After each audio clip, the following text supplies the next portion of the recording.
Oke, kita akan belajar terkait ikatan kimia. Ikatan kimia di sini dibagi dua, ada kimia satu dan ikatan kimia dua.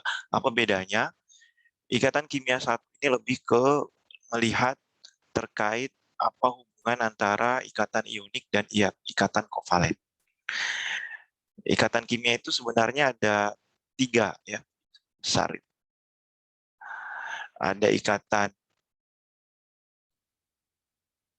ionik, ada ikatan kovalen, ada ikatan logam. Saya yakin Anda sudah belajar di SMA banyak terkait penggambaran dua ikatan ini, ikatan ionik dan ikatan kovalen. Ya, halo. Kalian sudah tahu ikatan ionik itu terbentuk akibat adanya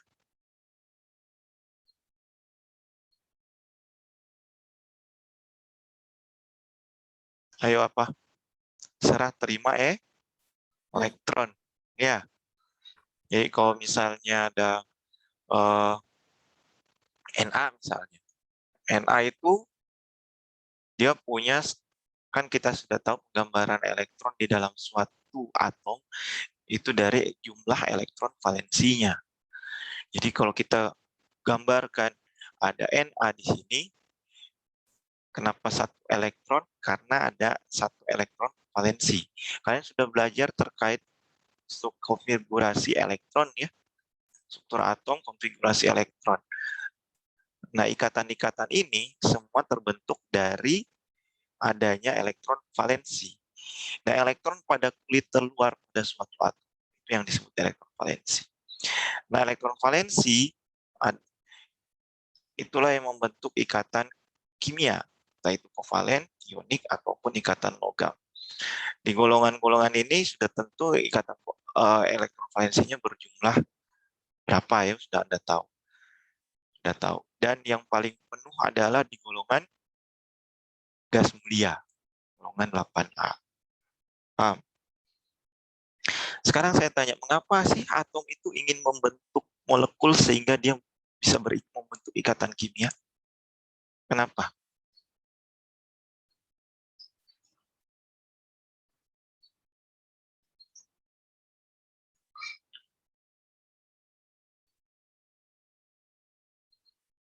Tidak ada yang mau jawab? Kenapa sih atom itu ingin berikatan dengan satu dengan yang lain? Biar stabil. Iya. Jadi sebenarnya semua ingin mencapai kestabilan. Ada nggak atom yang sudah stabil? Ada. Gas mulia itu atom yang sudah stabil. Dua elektronnya sudah penuh, udah dia bisa berdiri sendiri. Gasnya juga dia tidak harus berikatan. Kenapa harus berikatan kalau dia stabil menjadi O2? Kenapa gas-gas itu harus jadi diatomik atau poliatomik gitu ya?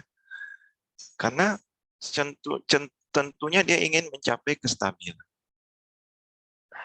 Nah, kestabilan atom-atom tersebut dengan atom yang lain sehingga dia membentuk suatu ikatan. Ikatan kovalen dia memakai bersama elektronnya, dan ikatan ionik dia serah terima elektronnya. Kalau ikatan logam itu di mana ya semua elektron dikelilingi. Semua inti atom dikelilingi oleh elektron. Ya, nanti kita akan bahas terkait tiga itu. Nah, ikatan kovalen ada ikatan kovalen polar dan kovalen koordinasi. Kovalen polar itu terkait dari kepolarannya ya, baik itu dari segi kalian tahu polar non polar ya. Polar dan non polar itu bisa dilihat dari ada namanya momen dipol. Pernah dengar? Kemudian ada perbedaan elektronegatifan. Nah, kita kan kemarin belum bahas elektronegatif ya. Kenapa? Karena elektronegatifan itu sudah mainnya adalah banyaknya jumlah elektron di dalam suatu atom. Jadi kecenderungannya dia untuk menarik elektron atau melepaskan elektron. Kalau tadi energi yang dibutuhkan untuk melepaskan elektron adalah energi ionisasi, energi yang dilepaskan untuk menarik elektron adalah afinitas energi. Kemarin kan sudah ya, energi afinitas elektron. Nah, kecenderungannya itu adalah elektronegatifannya. Nah, kalau kita menggambarkan suatu atom dengan jumlah elektron valensinya, kita bisa gambarkan seperti ini. Jadi, satu elektron valensi punya satu atom dikelilingi oleh maksimum 8 elektron valensi. Ini mengikuti kaidah oktet. Kaidah oktet itu dikelilingi maksimum adalah satu atom dikelilingi oleh 8 elektron. Kalian sudah belajar kan ini di SMA? Suruh menggambar namanya struktur Lewis. Halo? Kenapa? Udah, Pak. Udah ya. Dan struktur Lewis itu penggambaran yang paling sederhana untuk menggambarkan keterkaitan elektron yang satu dengan yang lain sehingga dibentuk ikatan. Nah, sehingga saat atom itu membentuk suatu molekul, membentuk struktur tersendiri, atom itu bisa, atom satu dengan yang lain menata ulang dirinya dari elektron-elektron yang terlibat. Gitu ya. Sekarang saya tanya, ikatan ionik itu punya perbedaan kenegatifan yang besar atau tidak? Ionik.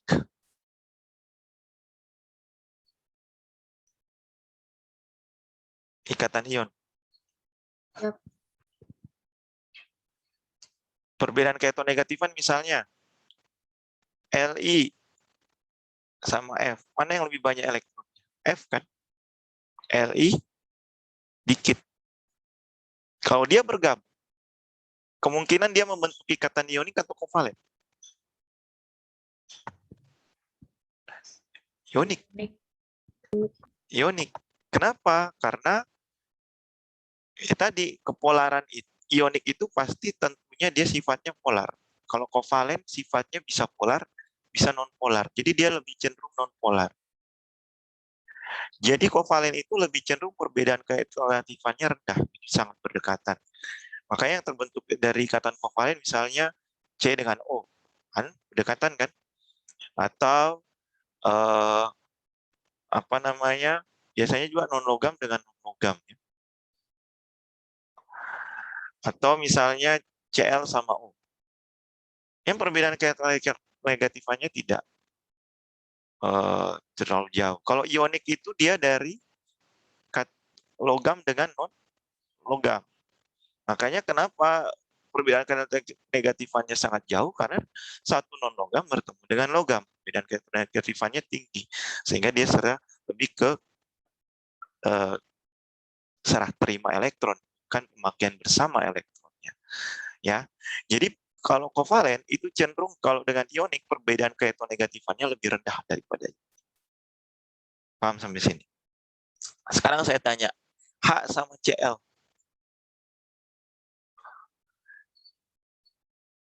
Ikatan ionik atau kovalen? Ionik, Pak. Ionik. Betul, karena dia punya perbedaan keelektronegatifan yang tinggi. Tapi kalau kita lihat, dia non-logam. F itu juga non-logam, sehingga dia bisa terbentuk secara kovalen. Sebenarnya dia itu kovalen, karena dari sejatinya non-logam dengan non-logam kan terbentuknya adalah senyawa molekul kan. Senyawa molekul terbentuk dari ikatan kovalen. Tapi dia ada jumlah persentase ionik yang sedikit gitu, sehingga dia bisa terionisasi. Jadi kalau HCl itu 70% itu kovalen dari data yang ada, tapi 30%-nya ionik. Jadi ada senyawa-senyawa yang memiliki perbedaan negatifan besar, tapi dia punya sifat kovalen karena pembentukannya dari non-logam dan non-logam. Logam dan non-logam itu senyawa ionik kan? Kita kan sudah tahu ya kemarin di bab 1. Itu logam dengan non-logam.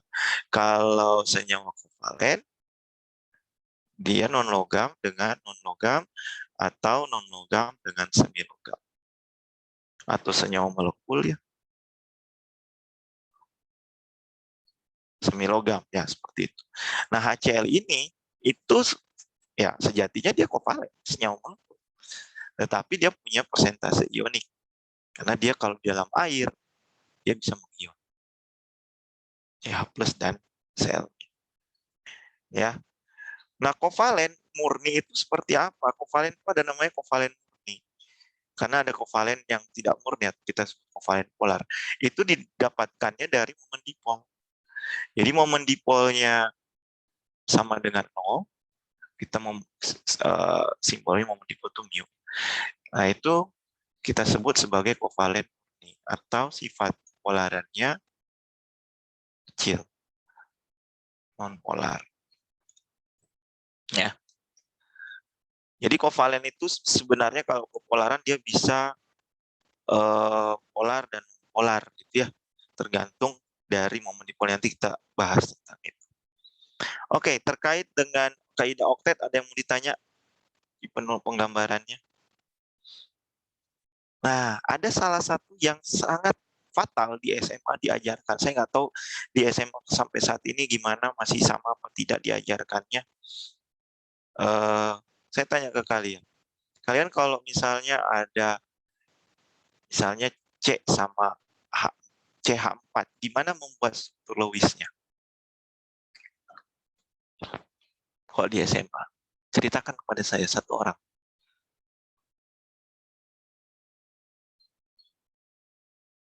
Halo? Iya, ini bukan Kak. Pak, Gimana? C di tengah, terus H-nya di pinggir 4, 1, 2, 3, 4. Terus elektronnya C4, H punya berapa elektron? 1. 1. C ada 4. Ya. Ada 4 ya. Ya. Tapi biasanya kalau di SMA Anda pakai simbol lain gitu ya. Iya, Pak, benar. Benar nggak? Benar, Pak. Nah, itu yang salah.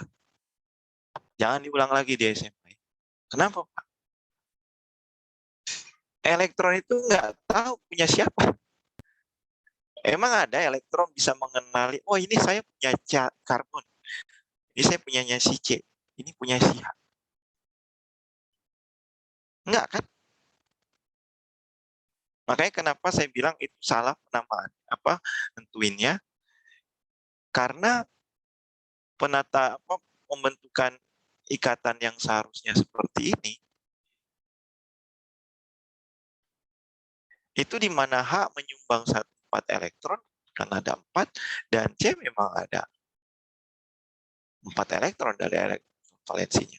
Tapi nanti saya akan sampaikan ke kalian kenapa itu salah, karena itu tadi salah satunya adalah elektron itu tidak bisa melihat ini punya karbon atau punya hidrogen, tapi dia disumbangkan oleh hidrogen 1.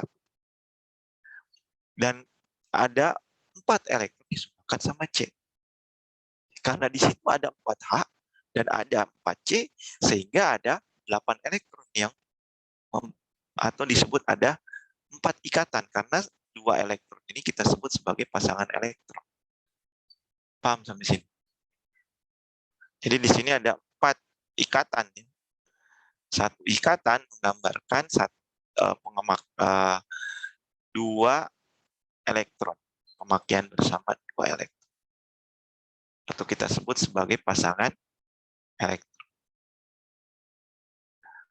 Ya, itu dulu yang saya minta dulu kasihan kalian taruh di benak kalian. Elektron itu tidak tahu punya siapa. Jadi penggambarannya jangan C4H1, tapi H yang menyumbang 1, C menyumbang yang 4. Karena H-nya ada 4, jadi masing-masing dia menyumbang 1 elektron. Jadi nanti Anda tulis atau menggambarkannya seperti ini. C titik H titik H titik H titik H, sehingga dia jadi ikatan. Paham? Halo? Kovalen. Kovalen. Ya, dia kovalen. Karena non-logam dengan non-logam kovalen kan? How? Nah, kalau ikatan logam itu pastinya dengan logam dengan logam, ya. Logam dengan logam. Nanti saya akan jelaskan logam, ikatan logam. Tapi setelah hal-hal yang ini, penggambaran struktur Lewis kita akan bahas. Oke, sekarang kita masuk ke ikatan ionik. Ikatan ionik itu adalah berasal dari serah terima elektron. Di sini diakibatkan adalah ada gaya elektrostatik. Ya, gaya elektrostatik itu jadi elektron bisa tarik-menarik atau tolak-tolak. Ya, penggambarannya misalnya ada Li sama Li punya 1 elektron, F punya 8 atau 1, 2, 7 ya. 7 elektron. 1, 2, 3, 4, 5, 6, 7. Paham sampai sini? Nah, untuk bisa, kan di sini kurang 1 elektron ya. Untuk bisa memenuhi kaidahnya oktet, untuk F, atau misalnya F ini kan dia memang kurang elektron. Li punya 1 elektron kelebihan.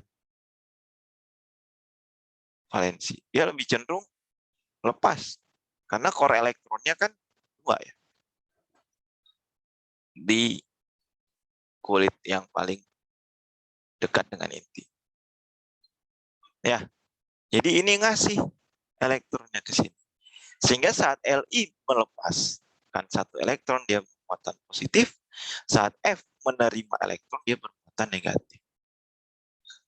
Jumlah energi yang terjadi di sini, ini kita bisa sebut sebagai berapa jumlah energi ionisasi litium, dan ditambah dengan jumlah afinitas energi dari fluor. Kita tahu bahwa energi ionisasi itu apa? Energi yang dibutuhkan untuk melepaskan 1 elektron pada fasa gas. Kalau fluor menangkap 1 elektron juga pada fasa gas yang dilepaskan. Jadi energinya kita bisa tahu, energi yang dihasilkan dari ikatan ionik. Sampai sini ada yang mau tanya? Jadi ini helium, nah ini fluor. Ini energi ionisasi, ini afinitas energi elektron. Ada yang mau ditanya? Paham ya, kalau serah terima itu seperti apa ya? Jadi dia tidak pemakaian bersama. Ini ngasih 1, ini nangkap 1 kan? Coba yang lain, MgCl2. Mg punya 2 elektron valensi. Cl punya 7. 1, 2, 3, 4, 5, 6, 7. Ya, dia ngasih 1 dong untuk setiap Cl. Mg ini. Sehingga dia butuh berapa Cl untuk bisa ngasih 2 kan? Sehingga Mg2 plus dan 2 Cl. Paham nggak? Jadi dia ngasih ke Cl yang 1 lagi. Namanya juga serah terima. Mg punya 2 elektron berlebih, Cl punya kurang 1 elektron. Jadi kalau mau ngasih semua menjadi ikatan ionik, dia ngasih masing-masing 1 elektron dari Mg. AlCl3 juga seperti itu. Al punya 3 elektron valensi, saat dia ngasih ke 1 Cl, Cl cuma butuh 1 elektron tiap Cl-nya untuk stabil, sehingga dia ngasih 1 masing-masing. Nah, ini penggambaran dari setara struktur Lewis untuk ikatan ionik. Halo, ada yang mau nanya?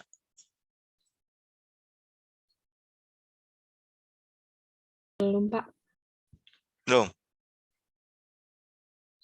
Sekarang saya tanya, ini kan senyawa ion itu kan, ini kan senyawa ion. Senyawa ion tergabung membentuk ikatan ion. Ikatan ion ada serah terima elektron. Kepolaran ikatan ion sangat polar. Kemudian bagaimana sifat senyawanya?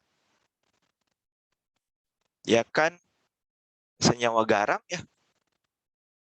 Kalau dia polar dia pastinya punya bentuk kristal, namanya kristal ion. Jadi kalau kamu mau dapat senyawa MgCl2, LCl3, itu bisa bentuknya, dia bukan kristal tunggal ya, tapi dia bisa bentuknya kristal yang ya pecahan kristal gitu ya, dari serbuk, atau bisa bentuk serbuk atau pecahan kristal. Halo? Nah, kristal ion ini, kalau dia punya kristal, berarti senyawa ion ini kristalnya dia bisa bersifat rapat, dia teratur. Jadi misalnya Mg gitu ya, MgCl dia teratur, atau dia bentuknya tidak beraturan, kristal. Nah, kristal ion yang beraturan kita sebut bentuknya kristalin. Bukan merek ya. Jadi kristalin artinya struktur kristalnya teratur. Dan ada yang disebut amorf. Amorf ini struktur kristalnya cenderung rapuh, tidak teratur. Oke. Nah, kristal-kristal ion ini dia memiliki energi untuk bisa membentuk keteraturan. Dia dilihatnya dari mana? Dari kita sebut namanya kisi kristal. Pernah dengar kisi? Kenapa? Jadi kisi kristal ini dia semakin teratur, semakin kristalin.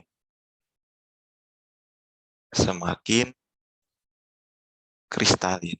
Jadi kristalin. Kristalnya sangat padat ya, kuat kayak intan gitu kan, kristalin. Kalau amorf itu contohnya tapi bukan senyawa ion.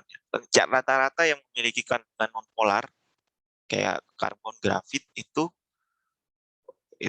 kristal amorf, ke kristal amorf, tidak teratur. Nah, kalau yang kristalin atau senyawa ionik yang memiliki kristal yang lebih teratur, itu dia sangat susah dilelehkan. Titik lelehnya tinggi. Apalagi nanti kita belajar tentang gaya interaksi molekul ya, sama sifat padatan. Kemudian dia punya energi kisi yang tinggi. Apa itu energi kisi? Nanti kita jelaskan. Jadi sebenarnya dia membentuk kisi kristal. Kalau kisi kristalnya tinggi, teratur, pasti energi kisinya tinggi. Kemudian karena dia teratur, ya dia lebih stabil ya, stabilannya tinggi. Oke. Nah, bagaimana membentuk senyawa-senyawa ionik ini secara alami? Paling mudah kan dilarutkan dalam air. Benar ya? Maksudnya ya kalau ini dilarutkan dalam air kan jadi kation dan anion. Tapi bagaimana MgCl2A dan AlCl3 ini dibentuk? Itu ada namanya, kita sebut namanya, ada suatu siklus namanya siklus Born-Haber. Jadi pembentukan senyawa ion namanya. Wah, ini intermezzo lagi. Jadi ikatan ion itu terbentuk dari tarikan elektron dari dua ion yang bermuatan berlawanan. Senyawa ion biner terbentuk antara logam dan bukan non-logam. Semakin besar perbedaan keelektronegatifan, semakin besar senyawa berikatan ion. Pembentukan ikatan ion antar logam dan bukan logam membutuhkan energi. Ini namanya energi ionisasi dan afinitas energi. Input energi membentuk kation tidak diimbangi dengan energi yang dilepaskan dari pembentukan anion. Jadi pembentukan senyawa ionik ini dia ada pembentukan energi kan ya. Nah, ini tergantung jumlah penjumlahan energi ionisasi dan afinitas elektronnya. Logam akan membentuk kation dan non-logam membentuk anion. Ini penjelasan saja.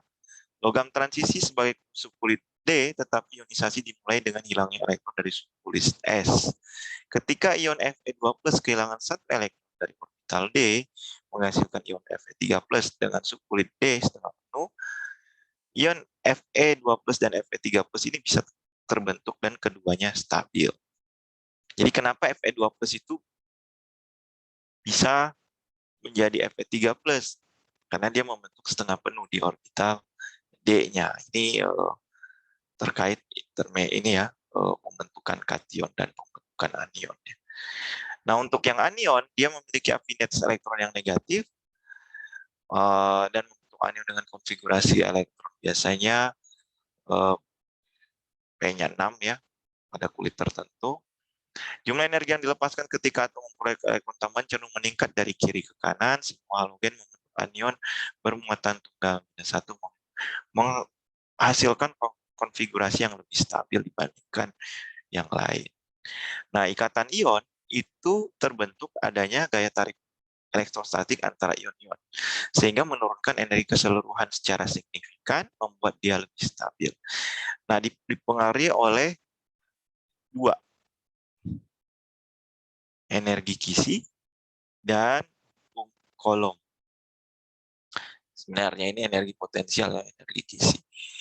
F itu adalah gaya tarik menarik di antara muatan satu dengan muatan yang lain, dibagi jarak antar muatan itu sendiri. Nah, energi Kisinya kita bisa cari dari berapa jumlah muatannya per jarak. Kali K itu konstanta sekian. 1,389 kali 10 pangkat 5. Kalau di Brady itu 1,1 kali 10 pangkat 10, tapi satuannya beda, dia joule per mol. Ya. Kalau di Brady. Kalau di logika bagaimana menurut Anda? Apakah semakin muatannya semakin besar, energi kisinya semakin besar? Dan jaraknya semakin kecil, energi kisinya semakin besar. Benar ya? Kalau Q-nya semakin besar, muatannya, Q ini muatan. Muatannya semakin besar, jaraknya antar atom itu semakin kecil, kecenderungan dia untuk berikatan semakin mudah, besar. Betul ya? Nah, di sini energi Kisi adalah energi elektrostatik, di mana energi yang diperlukan untuk memisahkan satu mol padatan ionik menjadi ion-ionnya dalam suasana gas, pada fasa gas. Ya. Satuan energi Kisi adalah kilojoule per mol. Ya. Dan energi Kisi akan naik saat muatannya naik dan jaraknya antar atom itu turun. Kita lihat misalnya ada MgF2 dengan MgO. Di sini muatannya totalnya 3 kalau MgF2. MgO 2. Energi kisinya mana yang lebih tinggi? MgO. Karena muatannya lebih banyak. Paham? Jarak itu dilihat dari mana? Ya, jarak antar ion. Ya, dari jari-jari ion. Jadi kok antar jari-jarinya lebih kecil, berarti dia lebih jaraknya lebih dekat. LIF sama LICL, mana yang lebih besar? Nah, kalau yang ini muatannya sama. Ini satu, ini satu, ini satu. Tapi LIF lebih besar. Kenapa?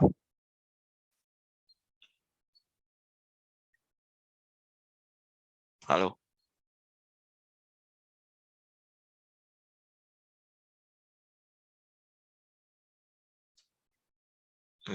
Ada yang mau anggapin kenapa lebih banyak F?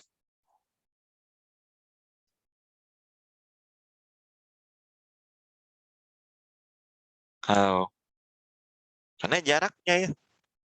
F itu kalau semakin banyak, kan dia lebih cenderung elektronegatif, banyak elektron kan. Lebih banyak elektron, lebih banyak afinitas elektronnya lebih tinggi, sehingga jari-jari ionnya juga semakin kecil kan. Kalau semakin banyak elektron kan semakin besar jari-jari ya. Kalau semakin besar, ini kecil, sehingga dia lebih besar jarak. Jadi lebih besar energi kisi. Ini jari-jari ion F- lebih kecil daripada jari-jari ion Cl-. Itu dilihat dari elektronegatifan juga pasti lebih banyak, cenderung elektronegatifan ya tinggi, jari-jarinya juga akan jari-jari ionnya lebih kecil daripada Cl. Jadi jari-jari ionnya F- itu lebih kecil daripada jari-jari ionnya R itu jarak antar ion. Jadi F- itu lebih dekat ya dengan Li dibandingkan Cl. Karena jari-jari F- sama Cl- itu lebih besar yang mana? F atau Cl? Kalau jari-jari atas ke bawah lebih besar ya. Berarti F- itu Cl- itu lebih besar ya bandingkan F-, lebih kecil. Kalau jari-jari atas ke bawah lebih besar ya. Kanan ke kiri lebih besar, betul ya? Pak. Jadi bedakan antara jarak sama jari-jari. Semakin besar dia, ya, jaraknya dia semakin lebih jauh. Tapi kalau dia semakin kecil, dia lebih cenderung berdekatan. Nah, ini nilai K-nya. Jadi energi kisi ini mengandung kontribusi dari semua gaya tarikan dan tolakan. Ion kecil dengan muatan besar cenderung membentuk senyawa ionik dengan energi kisi besar. Sedangkan ion besar dengan muatan kecil cenderung membentuk senyawa ion dengan energi kisi kecil. Ini catat ya teori. Jadi Kf sama CaO ya pasti lebih kecil Kf karena muatannya kecil. Kalau CSI dengan NaF, energi kisi NaF lebih besar karena ionnya besar dengan muatannya kecil.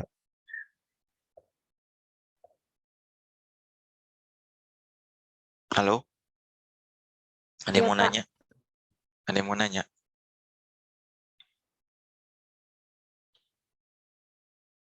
Oke, energi pembentukan NaF dihitung sebagai berikut. Nah, di sini kita bisa menentukan energi kisi. Pada kisi padatan, setiap ion itu mengalami interaksi tarik-menarik atau tolak-menolak dengan ion lain. Jadi ini adalah kisi. Ya, namanya ya. Nah, di sini kecenderungan dia tarik-menarik atau tolak-menolak. Kalau misalnya positif dengan negatif, pasti tarik-menarik kan. Tapi kalau positif sama positif, dia pasti akan jadi tolak-menolak. Jadi kalau ikatan ion, senyawa kristal ion, dia akan jadi seperti ini ya. Jadi lebih teratur, tapi muatannya beda-beda. Nah, sekarang misalnya negatif sama kalau lebih banyak negatifnya di sini, pasti tolak menolaknya lebih tinggi daripada positif. Pak, ini kan sama. 1, 2, 3, 4. Ini juga 4. Ya, sekarang kita lihat berapa lebih besar mana antara energi ionisasi dengan afinitas elektronnya. Nanti kita bisa menentukan energi kisinya. Nah, di sini energi kisinya kita bisa tentukan dari info-info energi masing-masing ini, energi ionisasi maupun afinitas elektron. Kalau kita lihat energi kisi misalnya pembentukan NaF dia positif. Kalau positif berarti dia endoterm kan? Kalau endoterm lebih cenderung tarik menarik atau tolak menolak kira-kira? Lebih cenderung membentuk ikatan atau melepas Terurai. Pas. Terurai ya. Dia lebih cenderung terurai. Jadi artinya tolak-menolaknya lebih tinggi dibandingkan tarik-menariknya. Seperti itu. Kita bisa lihat dari energi kisi. Jadi senyawa kembali ke kristal tadi ya. Jadi kalau dia kristalin berarti tarik-menariknya lebih besar daripada tolak-menolaknya. Kalau amor berarti tolak-menolaknya lebih tinggi sehingga dia struktur kristalnya jadi kristalinnya jadi tidak teratur. Paham ya? Nah, inilah siklus Born-Haber untuk menentukan energi kisi. Jadi ini hanya reaksinya yang sebenarnya. Jadi ada logam Li ditambah gas F2 membentuk senyawa kristal LiF. Pak, kok nggak kayak gini sih, Pak? Itu di atas. Ya, tapi kalau di alam atau nanti di dunia kerja, Anda bisa membentuk kristal ini dari padatannya dan gasnya, tetapi harus ada proses-prosesnya ya. Litium yang solid ini dirubah ke gas. Nah, di sini kita ada namanya energi atau disebut perubahan energi delta H sublimasi. Kemudian di sini F2. F2 ini adalah molekul. Kemudian dia menjadi F di sini. F di sini dari F2 menjadi F kita sebut sebagai atomisasi. Saat Li dalam bentuk gas menjadi Li positif pada fasa gas, itu disebut energi ionisasi kan ya, melepaskan satu elektron pada fasa gas. Saat fluor dia non anion, dia menangkap satu elektron pada fasa gas, kita sebut adalah afinitas energi. Jadi ini sebenarnya membentuk satu siklus seperti hukum Hess. Ya, masih ingat yang termokimia kemarin. Nah, tadi pengertian dari energi kisi adalah untuk memisahkan satu mol padatan ionik menjadi gas ionik. Ya. Jadi ini di buku itu ada yang bilang misalnya ya, kalau dibilang memisahkan satu mol padatan ionik menjadi ini kan. Ini kita sebut energi kisi. Di Brady itu kebalikannya. Membentuk padatan ion dari pada fasa padat dari ion-ionnya pada fasa gas. Ini juga energi kisi. Bedanya apa, Pak? Sekarang saya tanya. Tadi kalau pembentukan energi kisinya negatif atau positif?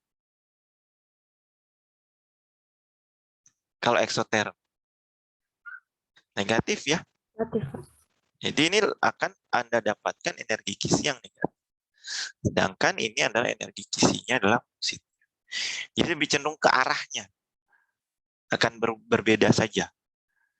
Kan kalau di hukum Hess atau persamaan termokimia, kalau ini dibalik tanda, ini jadi positif negatif kan? Paham?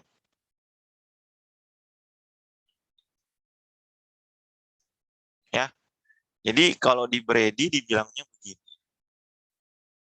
Kalau di buku ini saya ambil pengertian dari buku Cheng, slide-nya, itu adalah pembentukan penguraian ion-ion gas dari padatan ioniknya. Ini sama saja sebenarnya. Cuman tinggal tandanya Anda jangan salah ya. Nah, kalau dari sini ini saya ambil dari Cheng, berarti dia akan positif ya. Jadi pas ke sini dia akan positif. Tapi kalau dia balik ke sini dia jadi negatif kan? Sama saja. Pak, sebenarnya energi kisi itu ya kita ikut Brady negatif ya. Ya, penguraian. Dan energi kisi ini adalah energi kisi. Simbolnya itu E atau U kadang. Nah, penjumlahan antara ini kan penjumlahan untuk mendapatkan ini itu dari berapa delta sublimasi ditambah delta atomisasi ditambah energi ionisasi ditambah afinitas energi dan ditambah energi kisi. Ini energi kisi. Berarti Anda bisa tahu dong cari energi kisinya, bisa kan? Yang tinggal dikurangi saja dari pembentukan senyawanya. Ini namanya kita sebut sebagai siklus Born-Haber. Dan delta H ini semua adalah keadaan standar. Energi ionisasinya juga ada keadaan standar, segala macam. Jadi energi yang membentuk 1 mol kisi dari padatan ion-ionnya pada keadaan melepaskan elektron. Ini nilainya negatif makanya. Karena dia di sini kan melepaskan elektron. Yang melepaskan elektron jadi nilainya negatif. Harusnya kalau di Brady. Exotherm. Nah, kalau kita lihat energi kisi itu bahasa Inggrisnya lattice energy. Ini apa ini? Jadi energi kisinya besar, dia lebih cenderung stabil, titik lelehnya juga tinggi. Nah, jadi hubungannya ke melting point. Jadi kalau nanti Anda di dunia kerja, kalau Anda dikasih ini senyawa ionik atau molekul. Senyawa molekul, titik didihnya, titik lelehnya juga lebih rendah pasti dari sini. Jadi saat Anda sudah bisa, oh ini senyawa molekul Pak. Kamu bilang ke klien ini senyawa ionik, titik didihnya, titik lelehnya tinggi. Energi kisinya, dia apa senyawanya? Oh NaCl Pak. Satu KBr. Kamu lihat NaCl sama KBr. Satu sama-sama muatannya sama ya. Satu ya. Tapi kalau lihat jaraknya, Na sama K, ya Na lebih besar. Ya, sama Cl. Dibandingkan K dengan Cl. Udah lihat jarak antara tuhnya. Jadi Na sama Cl, sama KCl, NaCl lebih besar nih. Lebih kristalin NaCl daripada KCl. Seperti itu kamu analisis dunia kerja. Titik lelehnya ini pasti lebih NaCl pasti lebih tinggi, butuh suhu lebih tinggi dibandingkan KCl. Misalnya. Ya, Cl kan sama-sama ionnya, tapi ke Na sama K lebih besar sehingga dia lebih menjauh jaraknya, ya daripada Na. Betul ya? Halo, paham sampai sini? Beda kalau misalnya kamu ketemu kristal 1 MgCl2, satu kristalnya NaCl. 3 yang kamu bisa ambil kesimpulan. Ini pasti lebih kristalin, MgCl2 ini kristalnya. Satu, itu yang kedua adalah pasti titik lelehnya. Nah, kalau Anda lihat di sini, titik lelehnya beda ya. Garam dapur NaCl masih lebih tinggi dibandingkan ini. Pak, kenapa melting point-nya bisa seperti ini? Jadi tidak selalu seteoritis. Tapi kalau bisa energi kisinya, kan muatannya mesti beda. Kenapa? Karena ini dilihat lagi dari jaraknya. Ya, dan secara eksperimen ternyata susah melelehkan garam dapur daripada MPS, tapi tidak terlalu jauh. Nah, hati-hati kalau misalnya yang melting point-nya muatannya berbeda. Nah, kalau muatannya berbeda, itu melting point-nya biasanya tidak sama. Ya, tidak harus sejalan gitu ya. Karena melting point-nya kalau muatannya sama bagus, bisa sesuai dengan energi tinggi, titik leleh tinggi. Tapi kalau muatannya itu sudah lebih besar, itu pasti energinya lebih tinggi, tapi titik lelehnya belum tentu. Ya. Ada yang mau nanya sampai sini? Oke, kita coba lihat contoh soal ujian. Ada nggak di sini ya? Ini bahasa Inggris nih ya, dari Brady. Jadi misalnya Anda dikasih soal seperti ini. Ada soal delta H-nya sekian. Ini delta H sublimasi. Ini delta H ionisasi. Ini energi ionisasi. Ini afinitas. Ini energi kisi. Nah, di sini Anda bisa penjumlahan dari ini adalah delta H menentukan si padatan NaCl-nya. Ya. Na kan emang awalnya kita logam itu padatan kan ada di alam. Cl2 ada dalam bentuk gas. Jadi bukan lagi dalam bentuk air yang dilarutkan dalam air ya. Itu beda sekali. Itu fasanya aqueous yang kamu kamu kenal menjadi Na plus dan Cl min. Tapi ini fase aqueous. Nah ini beda ya. Ini dilarutkan dalam air. Tapi NaCl kita bisa bentuk dari logam Na dicampur dengan Cl2 pada proses ini. Nah ini salah satu contoh, ini soal ujian tahun 2012. Ada afinitas elektron sekian, energi disosiasi sekian, energi ionisasi sekian, delta H sublimasi. Ini energi ionisasi pertama ya. Ini benar harus diketahui energi ionisasi pertama. Kalau energi ionisasi kedua, 2 kali dia jadinya. Nanti jadi Na2+. Itu baru ada. Jadi kalau ionisasi pertama ya cuma sekali kan. Ya. Delta sublimasi ini. Delta H disosiasi ini. Ya. U atau energi kisinya ini. Tentukan entalpi pembentukan standarnya. Anda coba hitung. Dapatnya segini nggak?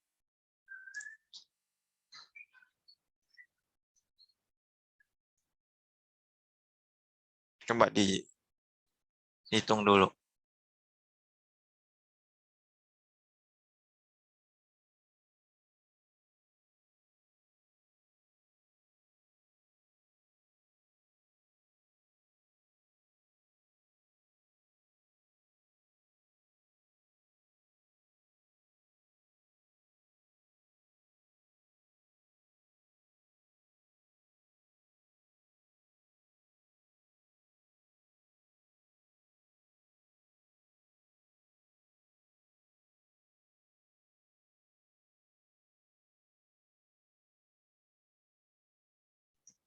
Sama dapatnya nggak? Beda. Halo?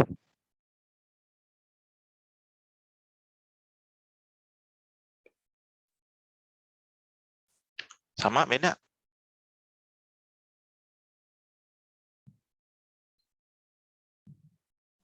Dari jumlahin semua ya, Pak? Ya, kamu Sama, kalau nanya ini jumlahin semua. sama Pak. Salah? Sama. Oh, sama.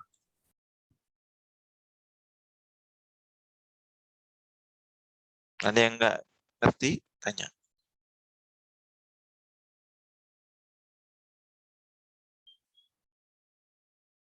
Paham ya?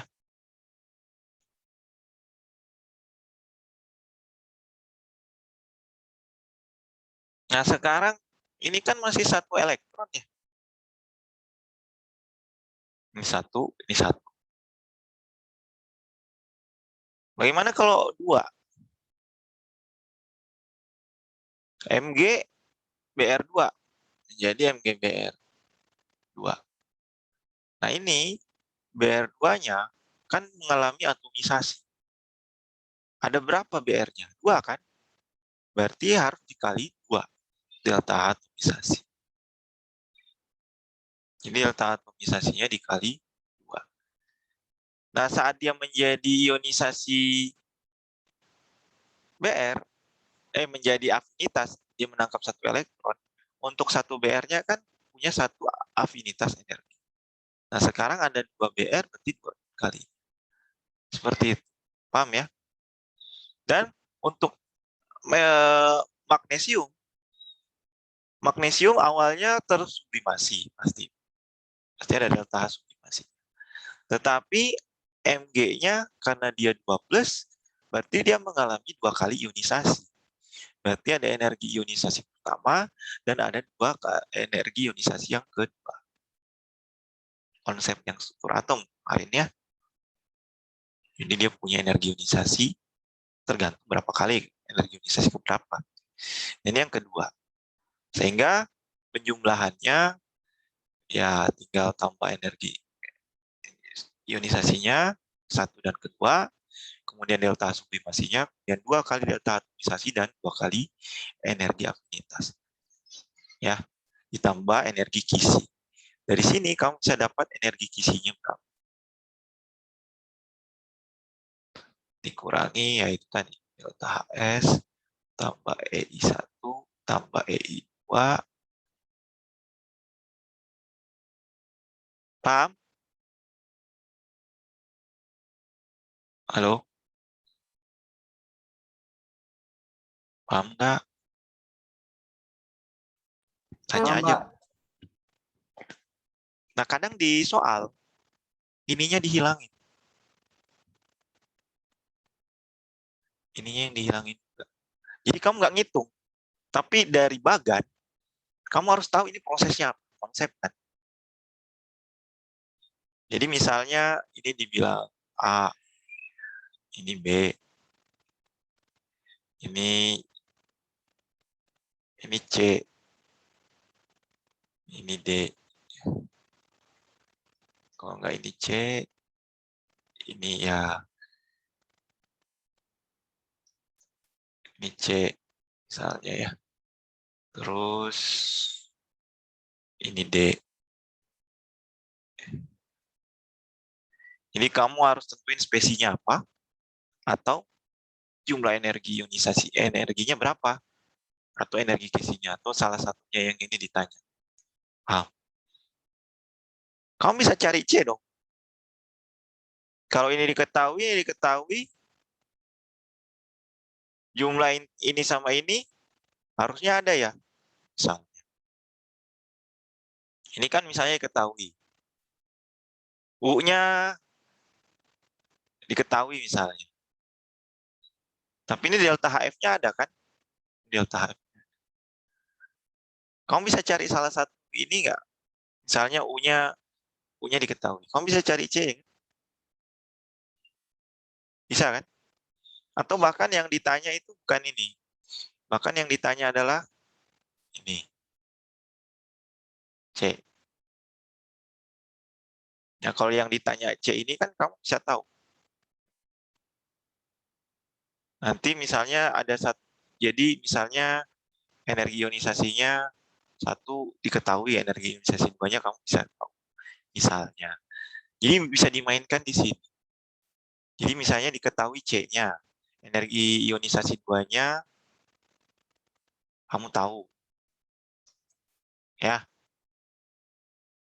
Tapi U-nya kamu nggak tahu misalnya. Nah, ini kan ada delta HF ya.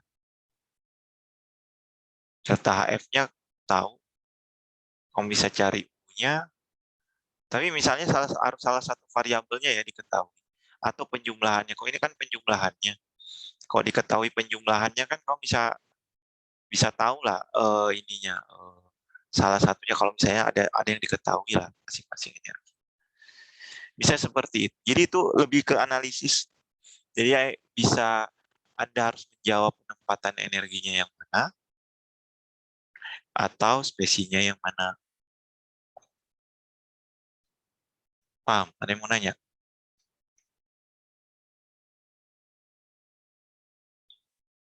Jadi permainan di sini itu lebih bisa mencari energi kisinya atau mau mencari salah satu variabel yang lain, ya. Atau kalau ditanya adalah berapakah jumlah energi ionisasi yang terlibat? Ya, tinggal dijumlahin saja.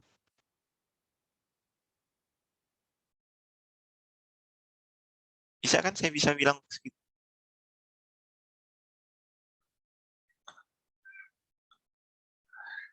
Ini, paham? Halo? Atau saya bisa tanya berapakah energi afinitas untuk satu atomnya?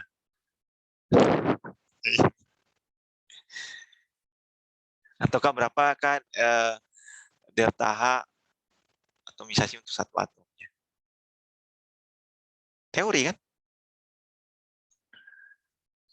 Ada yang mau ditanya? Paham ya variasi-variasi soal yang diminta? Oke, saya lanjut. Energi kisi selesai.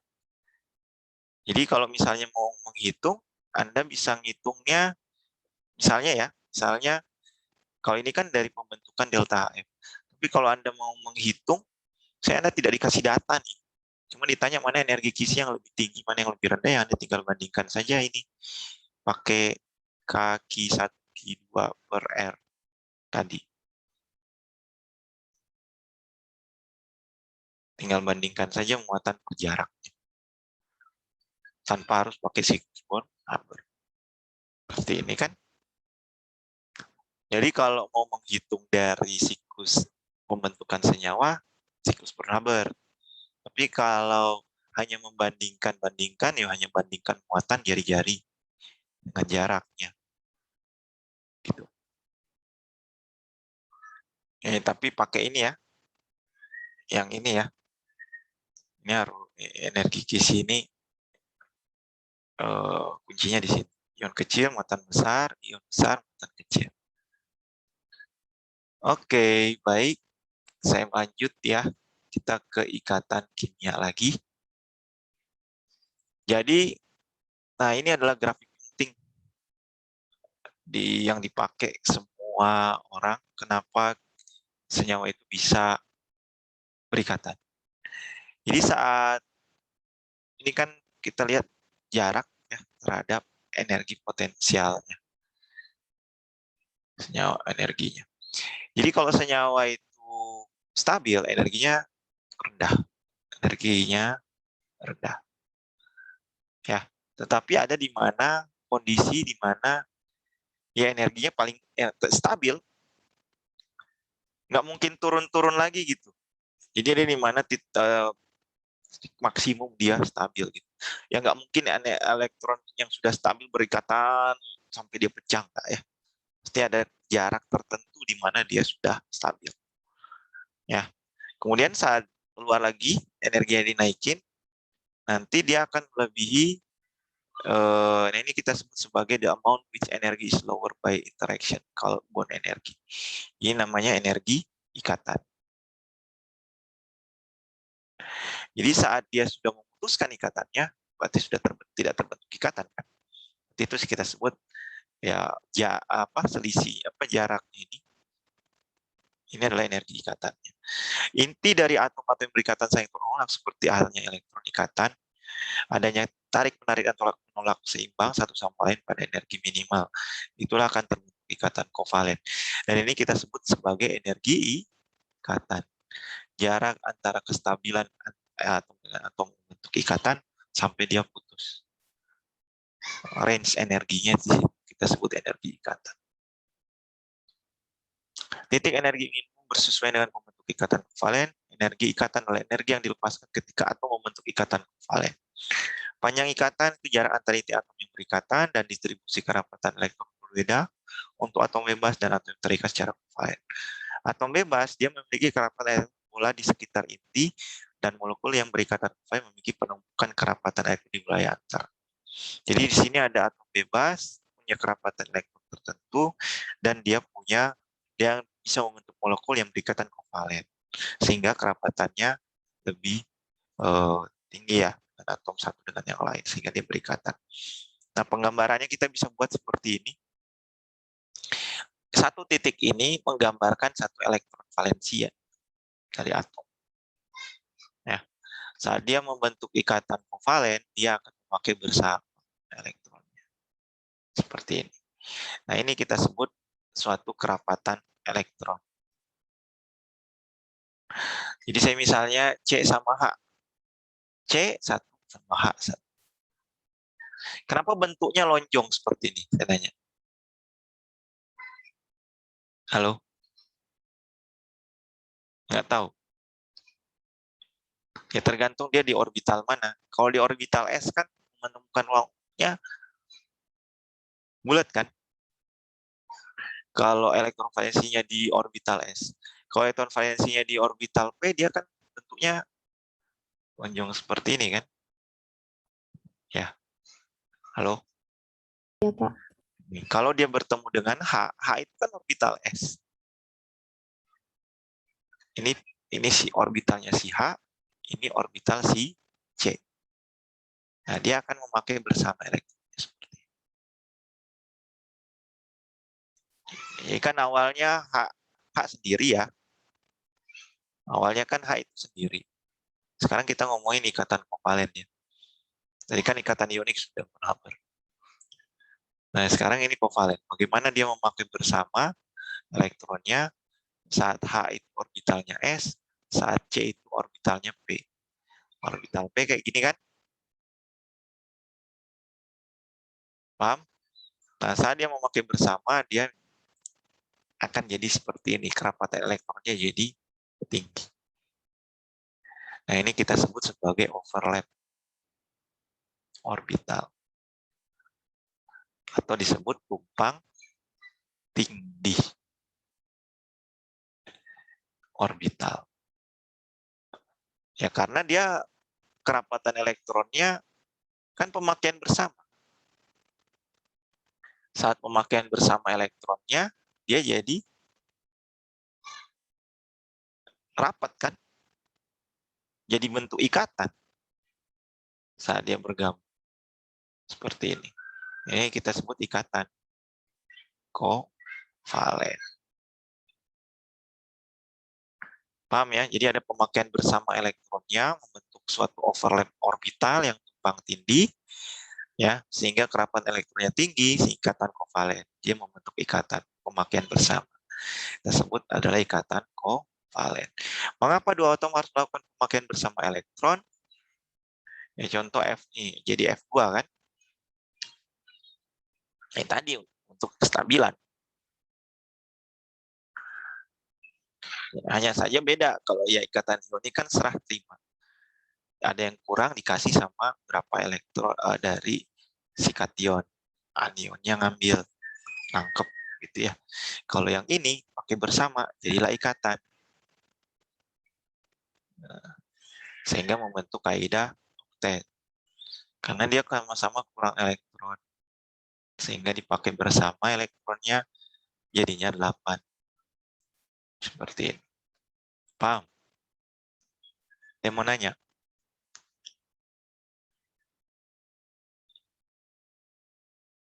Nah, titik-titiknya ini nggak lagi punya siapa kan? F berapa? 7. F7. Ya udah, pakai bersama.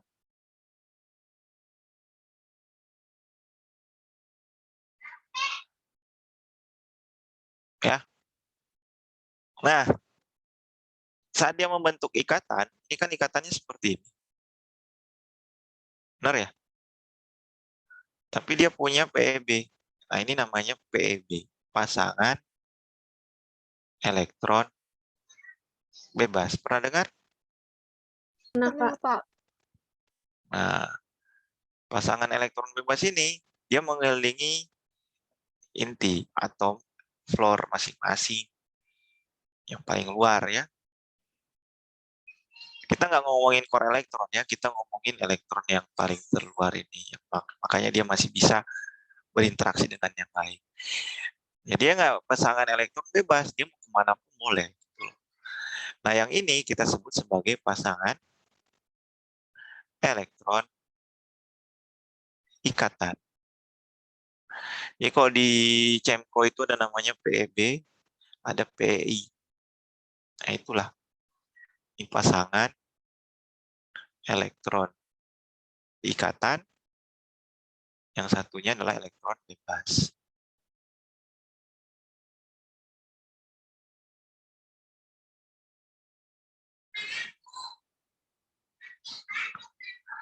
Ya, kalau bahasa Inggrisnya lone pairs.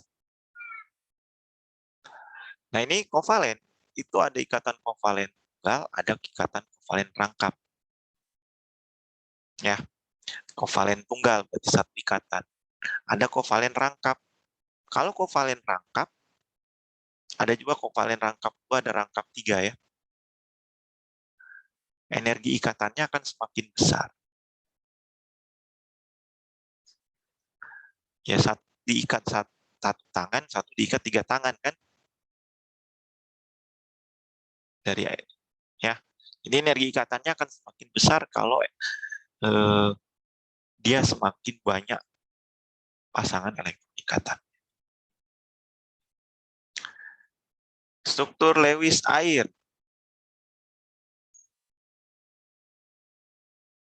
Kamu bisa gambar? Hah?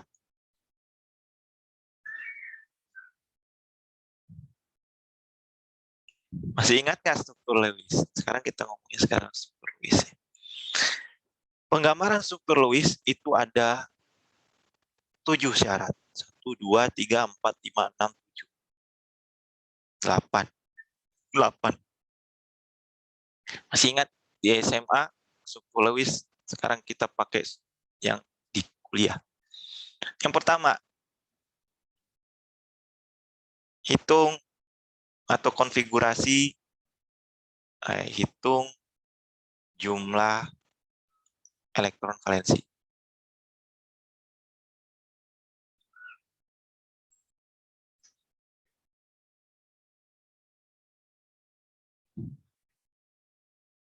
Yang terlibat. H2O coba. Berapa elektron valensinya total?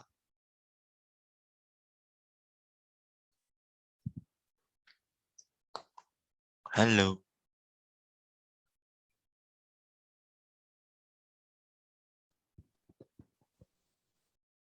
Delapan, Pak. Hah? 8. Oh, berapa? 6. Oh, 6. H1. Tidak ada 8 elektron. Ya. Berarti 8 elektron ini yang akan terlibat semuanya untuk pembentukan ikatan atau tidak. Yang akan menjadikan dia ada PEB atau PEI. Gitu ya. Udah. Bagus. Kemudian yang kedua, buat kerangkanya. Buat kerangka struktur Lewisnya. Bagaimana buat kerangkanya? Yang kurang elektronegatif di mana? Kamu sudah tahu kan elektronegatif yang mana di SMA? Mana yang paling banyak elektronnya? Oh, Oh, Pak. Oh, yang kurang elektronegatif di luar. Yang elektronegatif sebagai atom pusat.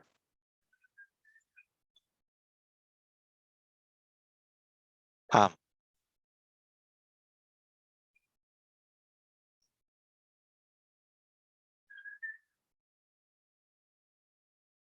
Atau salah? Kebalik. Yang kurang elektronegatif di luar, di dalam,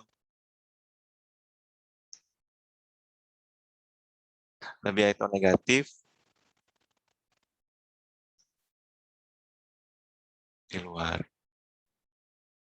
Ini aja berarti atom pusatnya. Ini di luar.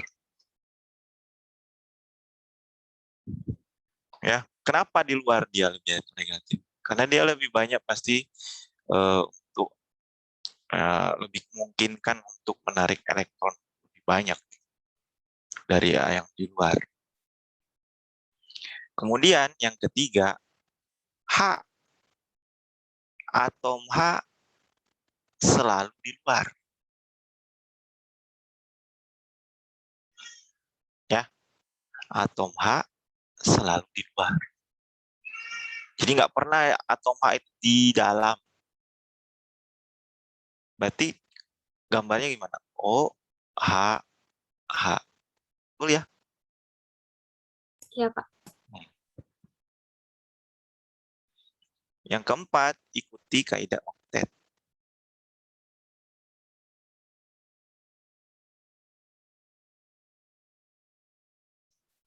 Kemudian oktetkan dulu di luar. Jadi oktetkan di kerangka yang di luar terlebih dahulu.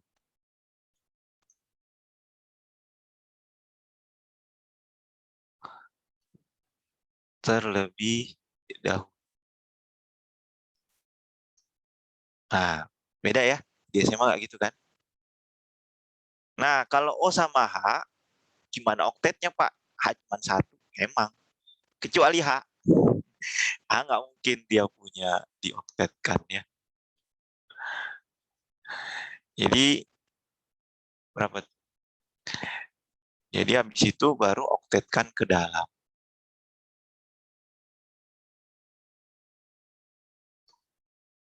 Jadi isinya gini. Ada 8 elektron kan? Oh, ini H, ini H. 1, 2, 3, 4, 5, 6, 7, 8. Gitu kan? Sesuai kaidah oktet ada 8 elektron. H selalu di luar. Oke.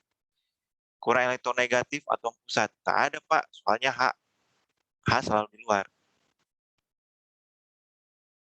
Halo? Iya, Pak. Kemudian yang hanya digambar hanya elektron valensi.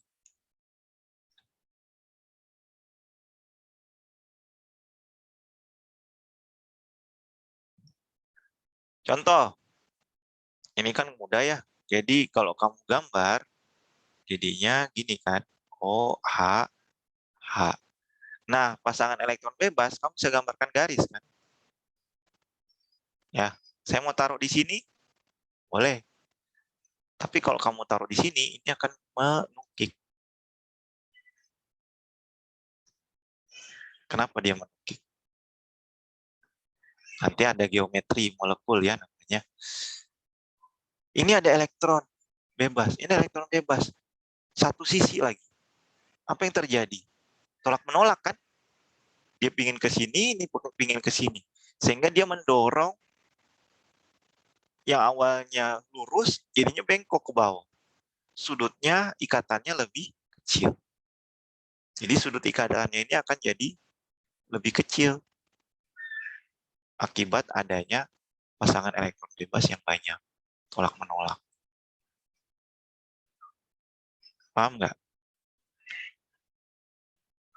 Sehingga jadi menukik. Nanti kita bahas geometri molekul ada namanya tetrahedral, segitiga planar, segala macam. Itu semua berasal dari berapa jumlah PEB yang ada dari penggambaran struktur Lewis.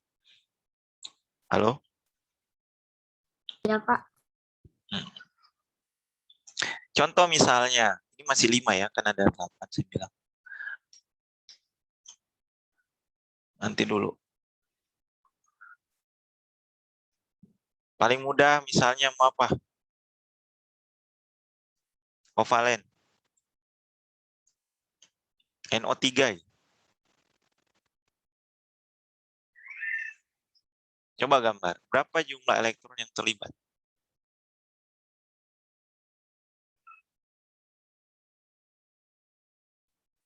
Berapa jumlah elektron valensi yang terlibat?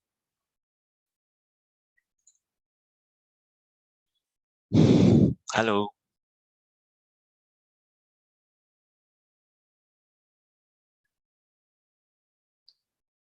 Nanti soal yang kedua CO2.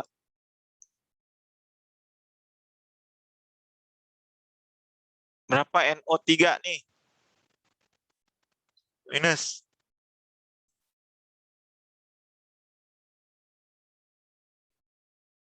Berapa? Ilda? Rohis, berapa jumlah elektron valensinya? Cepat. Ini harus sudah mahir.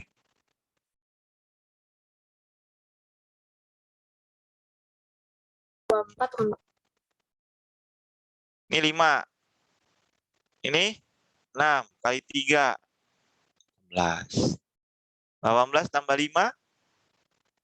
23. 3. Tambah 1 elektron. Ini berarti tambah 1 elektron. Nanti kalau misalnya NH4 plus misalnya. Ini berarti ini kurang 1 elektron. Valensi. Paham? Berarti ada 24. Jadi kamu harus gambar isinya 24 elektron. Gimana tuh, Pak? Tadi, mana yang lebih elektronegatif? Di luar kan? Nanti N, O, O, O. Paham di sini? Oktet kan dulu di luar. Luar. Oktet di luar.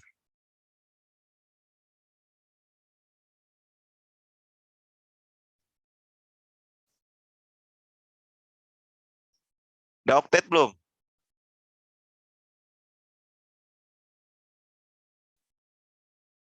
Halo? Di luar udah oktet belum? Di luar? Sudah. Udah, Pak. Sudah. Paham? Beda ya di SMA. Oktet kan ke dalam. Nah, sekarang dalam belum oktet kan?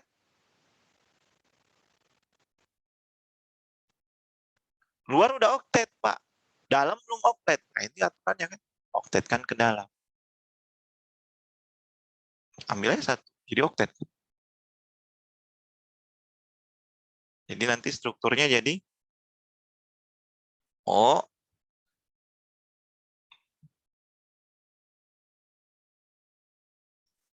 paham?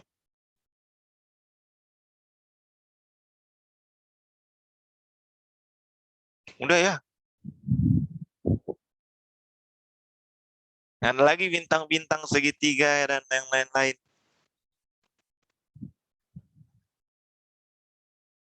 Halo? Makanya kenapa NO3 minus? Karena kalau dia minus, dia ganjil kan elektron. Kok nggak ada minusnya. Sehingga tambah satu elektron, dia jadi stabil. Paham sampai sini? Coba lagi, CO2. CO2. Berapa jumlah elektron valensinya? Ayo. 16, Pak. 16. Benar? C itu 4. O 6. 6 kali 2, 12. 12 tambah 4. 16. Nah, itu negatif di luar. Paham? Yang lebih kurang elektron negatif di dalam. Jadi yang paling banyak elektronnya lebih elektronegatif di luar dia. Karena kan kemungkinan untuk berinteraksi pasti atom yang di luar kan. Kecuali H. H mah udah dia miskin elektron dia. Cuma satu. Oke. Kan ini kan Lewis ini adalah penggambaran ikatan kovalen itu kan non-logam dengan non-logam kan kita kemarin tadi sudah bilang. Oktet kan dulu di luar. 1, 2, 3, 4, 5, 6, 7, 8. 1, 2, 3, 4, 5, 6, 7, 8. Udah berapa elektron?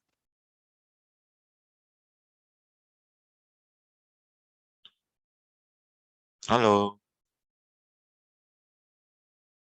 Sudah berapa elektron yang terlibat? Ini standar loh, masih struktur yang standar. Di ujian itu bukan struktur seperti ini.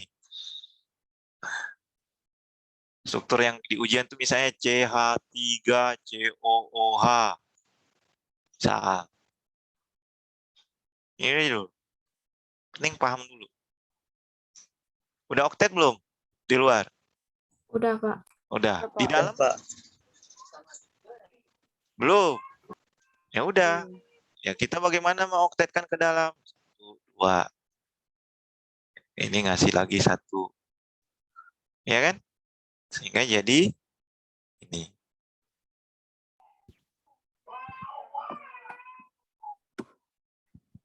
Itu ya. Iya. Nah, ini nanti bisa begini kan. Ini kalau dia di atas sama di bawah, kan tolak menolaknya sama nih. Sehingga dia ke atas, lurus begini.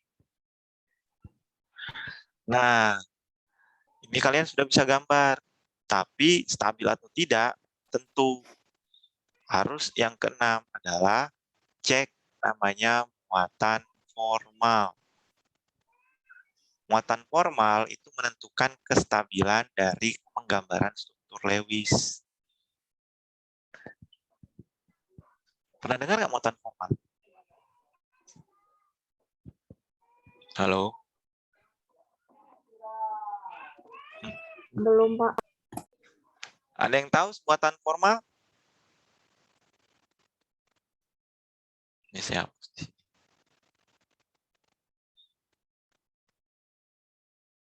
Ini pada diem nih, kenapa ya?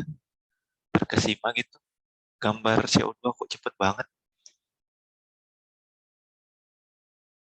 Atau mana yang lebih bagus kalau dibandingkan dengan cara di SMA? Lebih paham ini nggak? Atau ada yang kurang paham? Halo?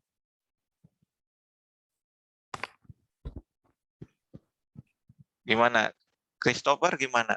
Lebih paham ini, Pak, Lebih paham ini ya? kalau menurut saya, Pak.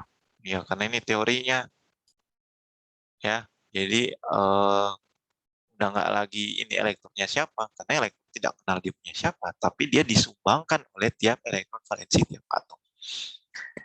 Cek muatan formal tiap atom. Kenapa? Untuk menentukan kestabilan. Struktur Lewis. Gimana menghitung muatan formal? Yang pertama, tentukan jumlah elektron tiap atom.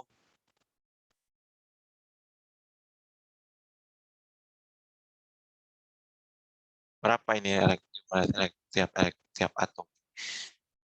Terus nanti dikurangi berapa jumlah elektron yang berikatan.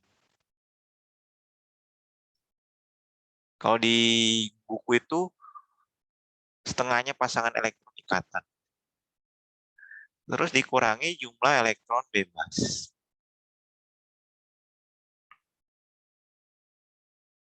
Coba, ini jumlah muatan formal di N berapa?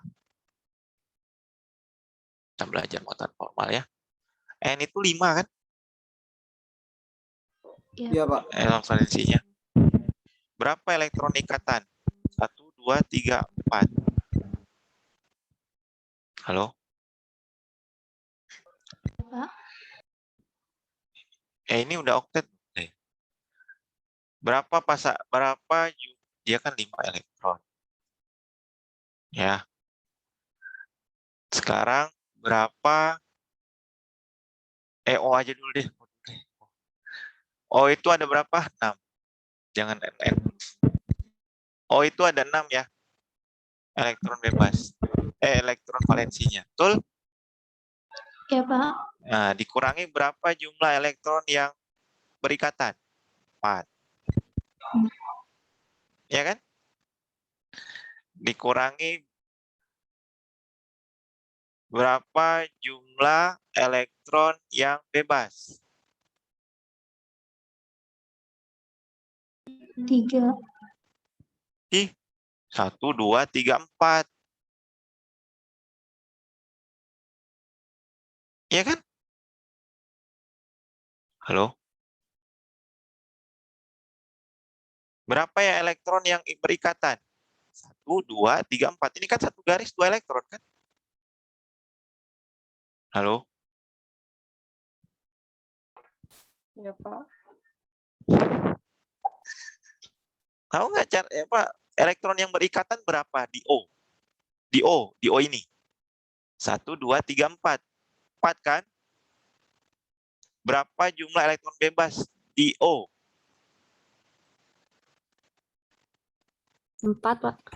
4. 6 kurang 4 berapa? 2.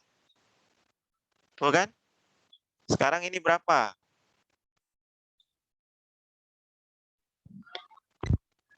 Berapa jumlah atom berapa elektron valensi yang ada di O? 6. 6, Pak. Berapa yang berikatan? 2. 4. Berapa yang tunggu ya. Kayaknya ada yang salah nih muatan formal ya.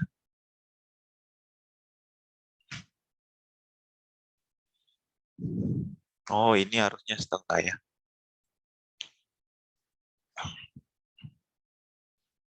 Nah, ini setengah harusnya. Setengah elektron ikatan. Jadi jadi di sini 2 ya. Sorry. 2 elektron ikatan, ini 0. Ya. Nah, sekarang kalau yang di sini berapa? 6 kurang 1. 1 kurangi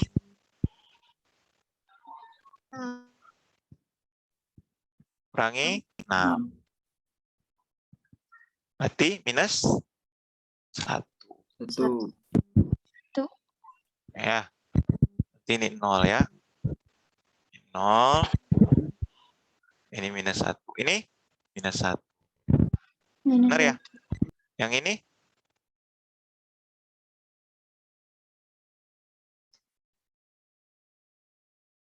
MF ya, muatan formal. Ini N itu 5 elektron valensinya. Kurang 1, 2, 3, 4. Jadi kurang 4 elektron ya. Betul? Jadi plus 1. Betul ya? Halo?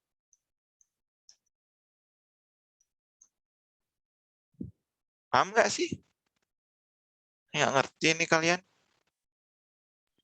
Pak, itu satu garisnya 2 elektron ya, Pak? Ini 2 elektron. Kan jumlah elektron yang berikatan kan 1, 2, 3, 4, 5, 6, 7, 8. 8 bagi 2, 4 kan? Jadi Iya, Pak. tinggal 5 kurang 4, pasangan elektron bebasnya nggak ada. Jadi plus 1. Nah, sekarang total muatan formalnya berapa? Jadi tadi ini adalah muatan formal tiap atom. Catat. Muatan formal tiap atom. Nah, sekarang total muatan formalnya berapa? Min 1 tambah min 1 tambah plus 1 tambah 0. Jadi min 1. 1. Makanya NO3 itu minus. Karena dia kelebihan 1 elektron. Paham? Kenapa dia minus 1?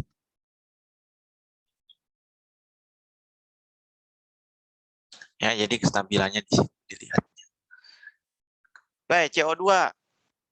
Muatan formal di O di sini berapa? 0. Di sini 0.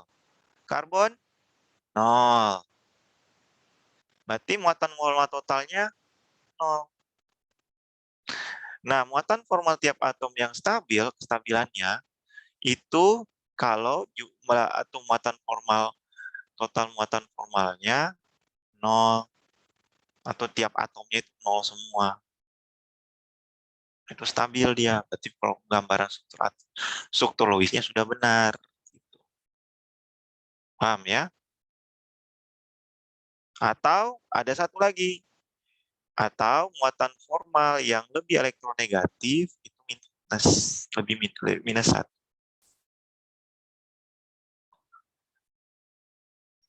Artinya dia punya elektron lebih daripada di pusat. Ya, dia minus 1. Nah, itu kita bisa sebut dia stabil. Ya. Jadi atom di tengah, atom pusat mengikat lebih dari 1 atom di luar, ujung mengikat hanya 1 cincin.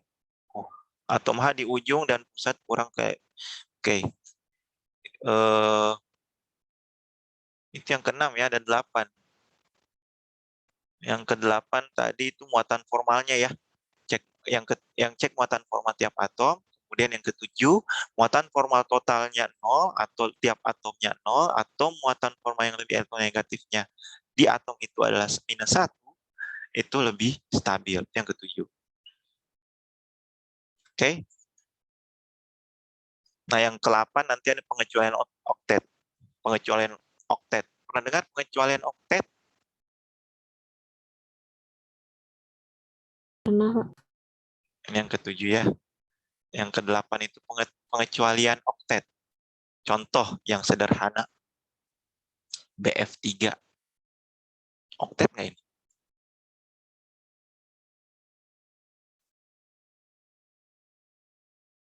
Jumlah elektron valensi yang terlibat berapa?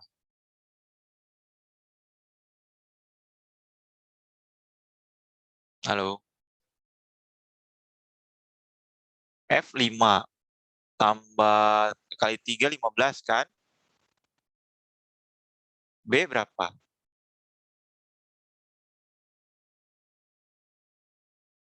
Halo?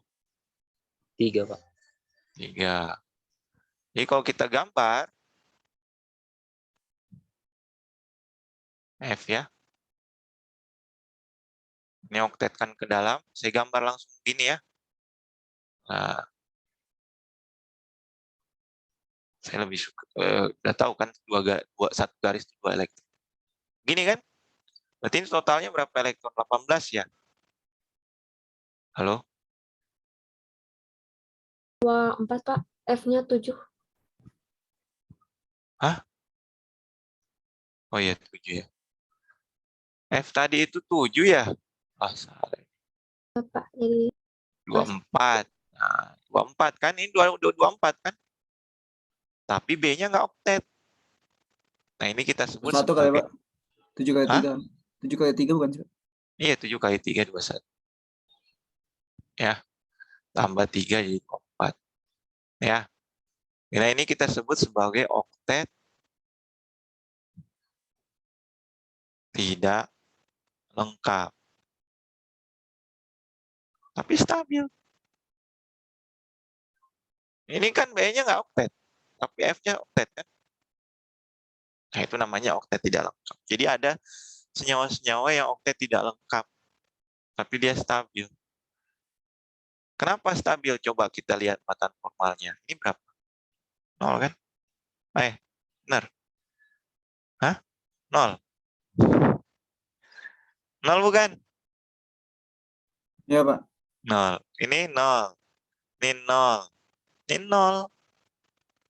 Stabil kan?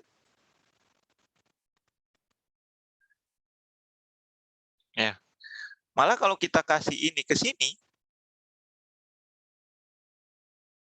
ini jadi minus. Betul ya? Minus 1. Ininya jadi minus juga. Jadi nggak stabil. Halo? Benar nggak ini minus 1? Salah. Berapa oktetnya ini ayo? Minus 1 betul? 3 kurang 4. Minus 1. F 5 kurang 4. 1. Kurang 2. Minus 1. Benar. Jadi nggak stabil. Kalau kita ngasih elektronnya ke dalam. Walaupun oktetkan ke dalam kan. Jadi kalau sudah oktet di luar, oktetkan ke dalam boleh kan.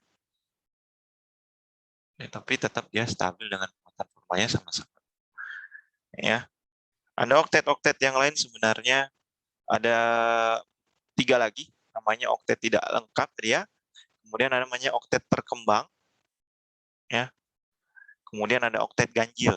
Oktet harusnya genap kok ganjil. Contoh misalnya NO. NO itu oktet ganjil dia. Kenapa? Berapa jumlah elektron valensi ini? 11 kan?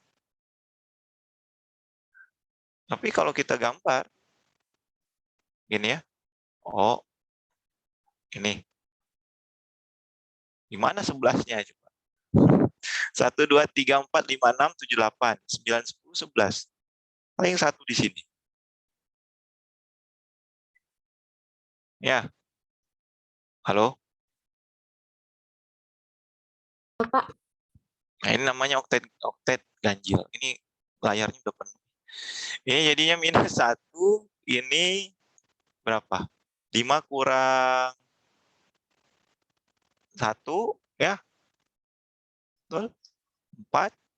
4 kurang 3 plus 1.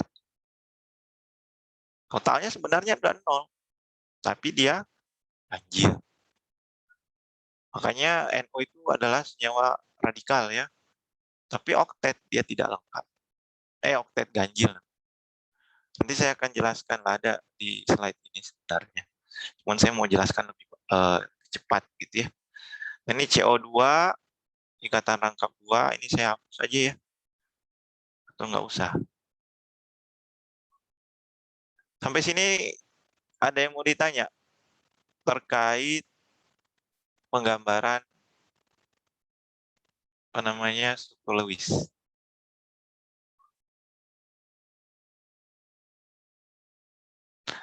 Nah, ada namanya oktet tidak lengkap tadi sudah, oktet ganjil tadi sudah, ada namanya oktet terkembang. Saya mau tulis sebenarnya, ini saya harus hapus. Oktet terkembang itu oktet yang di mana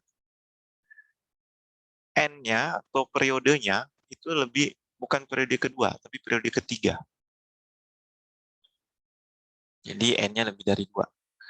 Jadi periode lebih besar, lebih dari 2, itu mengalami oktet terkembang. Jadi jumlahnya bukan lagi 8. Oktetnya bisa 10, bisa 12. Contoh ya. PCl5. Gede nih. Yo, PCl5. Dua-duanya ini kan di periode bukan 2 kan?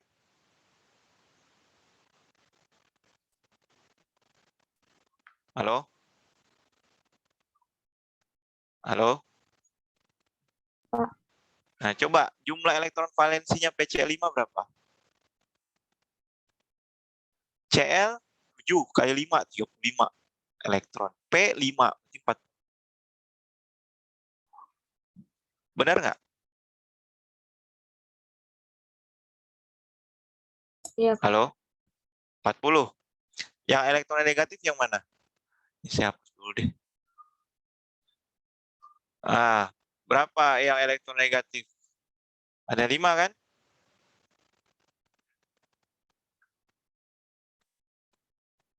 Lima. Saya mau taruh di sini, boleh taruh di sini. Oke, oktetkan dulu di luar. Oktetkan di luar.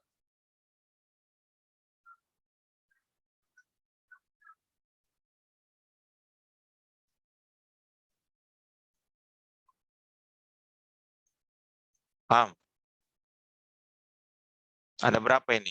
1, 2, 3, 4, 5 kali 8. 40 kan?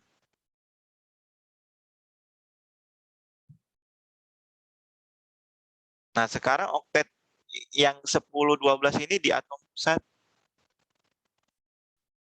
Dia terkembang. Jadi dia bukan lagi 8 di atom pusatnya, tapi bisa 10, bisa 12. Ini 1, 2, 3, 4, 5 kan? Berarti 10 elektron.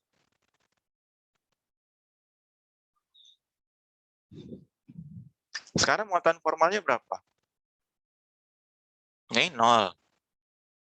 0, 0, 0, 0, 0. Benar nggak? Ini namanya Ya, oktet Pak. terkembang. Ya. Jadi periodenya, atom-atomnya berada di periode lebih dari 2, bukan periode 2. Ya. Tadi kan NO, CO kan periode 2 semua ya, berarti oktet. CO2, NO. Tapi kalau dia di periode ketiga, jumlah oktet di atom pusatnya itu bisa lebih dari 8 elektron. Paham sampai sini? Halo? Ya, Pak. Ya, nggak dicatat dulu. Ini udah jam berapa? Saya kalau ikatan gambar-gambar, karena nanti kalian ujiannya banyak gambar-gambar ya. Seterusnya itu gambar-gambar terus sampai senyawa kompleks gambar-gambar. Tapi pas gas gitu lagi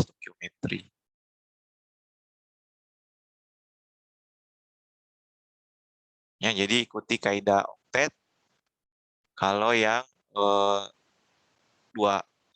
periode kedua. Nanti periode ketiga mulai tuh udah pasti oktet kembang. Dan tentuin juga muatan formalnya. Contoh, coba kalian kerjain ini, SF6.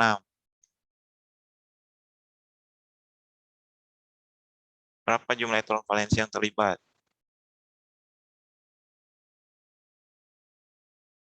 Tanya ke saya kalau ada yang nggak jelas tadi ya, saya jelaskan. Berapa jumlah elektron valensinya? S sama dengan golongan O kan? 6 dia. F 5 kan? Elektron valensinya. 5 kali 6, 30. Berarti totalnya 36. Benar? F7, Pak. Mana? F7. Ya, 7 kali. Salah. 7 kali 6 ditambah 7 ya, bukan. Saya selalu 5, padahal ada 2 lagi, SP. Oke, salah. Ini 7 kali 6, 42. Lebih banyak lagi elektron yang terlibat ya. 48 8. elektron. Ya. Oktetkan dulu di luar. Oktetkan di luar. Buat dulu F-nya. F-nya ada 6.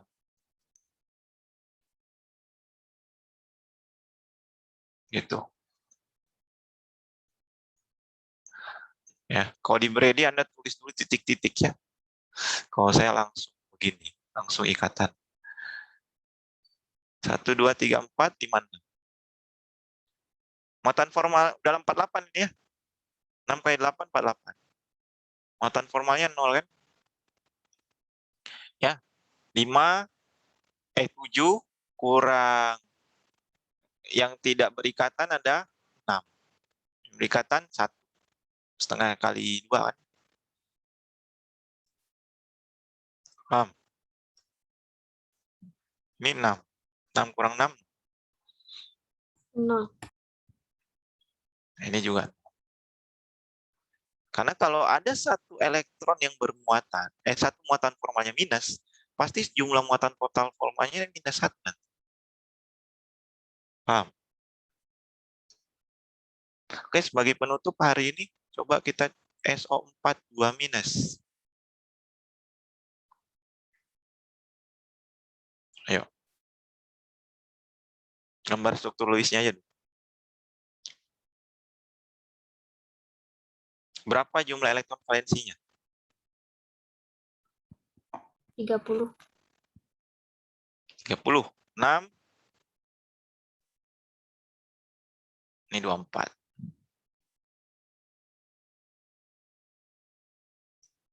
S, O, O, O, O. Oktetkan dulu di luar. Shred. Oktetkan dulu di dalam. Oktetkan dulu di luar. Sudah berapa ini?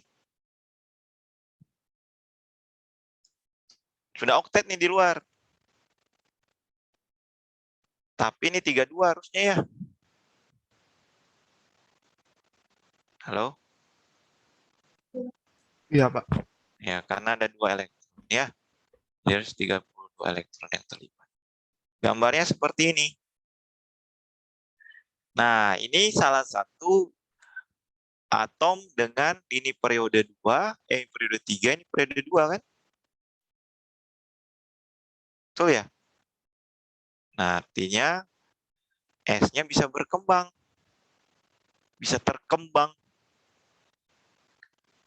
Ini O-nya udah oktet. S-nya juga udah oktet sebenarnya. Tapi dia bisa terkembang untuk mencapai kestabilan. Coba. Sebenarnya udah masuk kaidah oktet dong ini. 32 kan? 8 kali 4, 32. Betul nggak? Tapi kita lihat coba. Berapa muatan formalnya? Berapa ini? 6 kurang 4. 6 kurang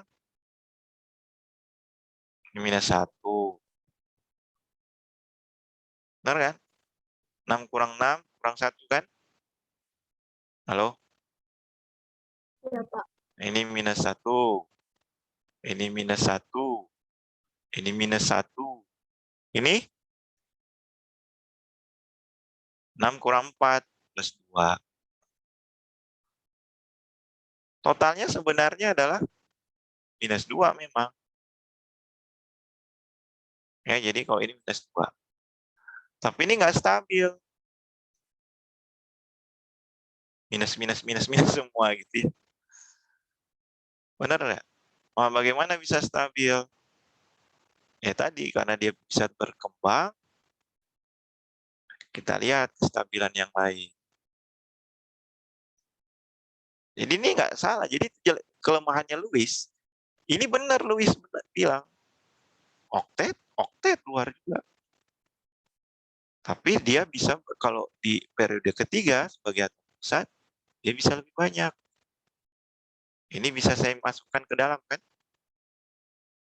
Ya, ini jadi begini, tetap. Ini jadi begini. Ini jadi begini. Tetap.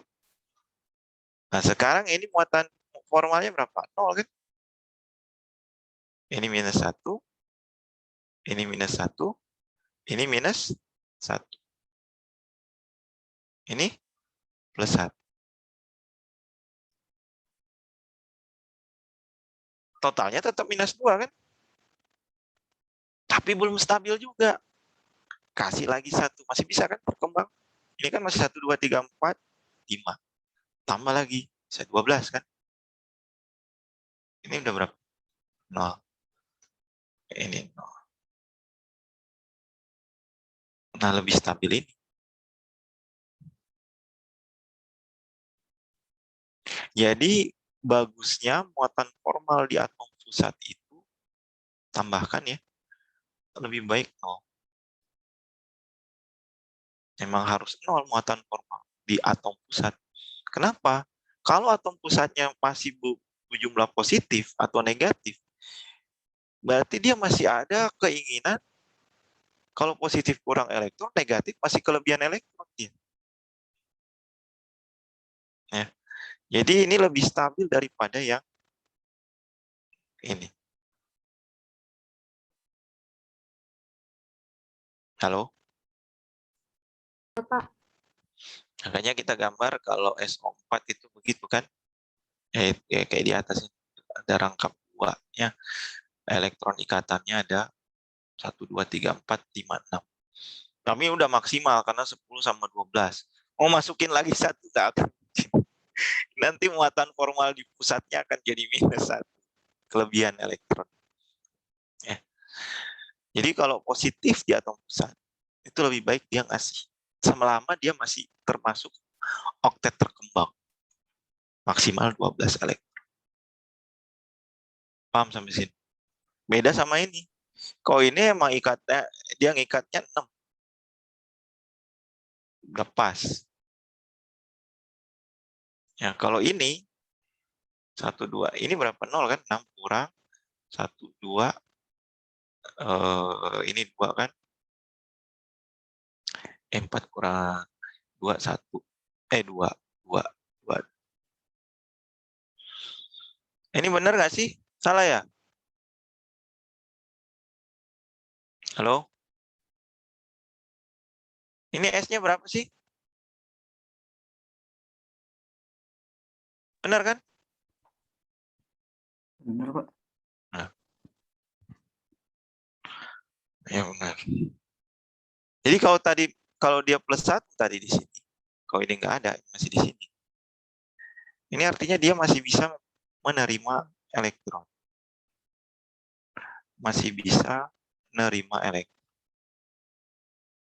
Jadi kalau atom pusat bermuatan negatif, muatan formalnya, itu berarti dia kelebihan elektron. Dia harus dikeluarin elektronnya. Gitu. Tapi kalau dia positif, masih bisa menerima elektron satu. Ikatan. Nggak jadi begitu. Paham ya? Oke, sampai situ dulu. Anda coba PO43 minus, coba. Yang mudah-mudah dulu. SF6, PO43 minus PP, berarti kan sama aja sama ini sebenarnya. Coba Anda gambarkan masing-masing. Ya. Nanti baru kita masuk ke yang senyawa organik. CH3COH dan lain-lain. Oke. Sudah jam berapa nih? Sudah lewat ya? Ada yang mau ditanya?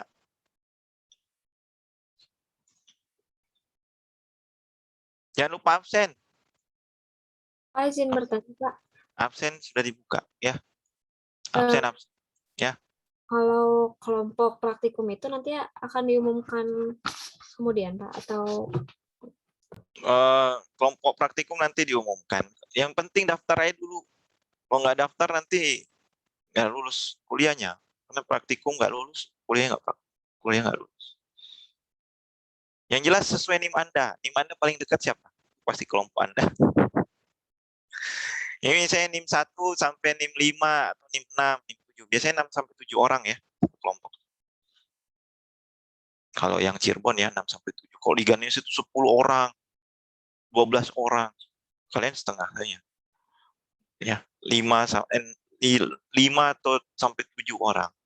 Ini NIM 1 sampai 7 itu pasti satu kok. Kalau ada semua orangnya. Ada yang lain selain praktikum? Selain yang ini? Ngerti ya gambar struktur Lewis ya?